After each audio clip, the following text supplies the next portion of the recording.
রিয়া মাওলা বানায়া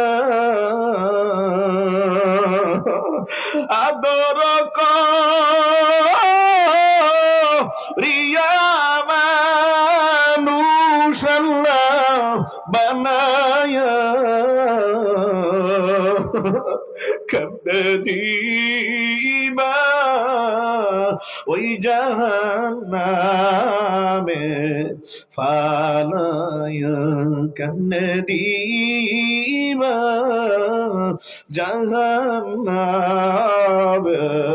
ফালায়া ও মালিক ফিরাইয়া দিও না, মাফ করে কবুল করা না, আমরা গুনাহগার, তুমি গফফার সত্তার লুয়ুব মালিক। ইয়া আল্লাহ তোমার কি একটু দয়া লাগে না, মায়া লাগে না আল্লাহ? এই মুহূর্তে আমাদের কারো মা ও মারা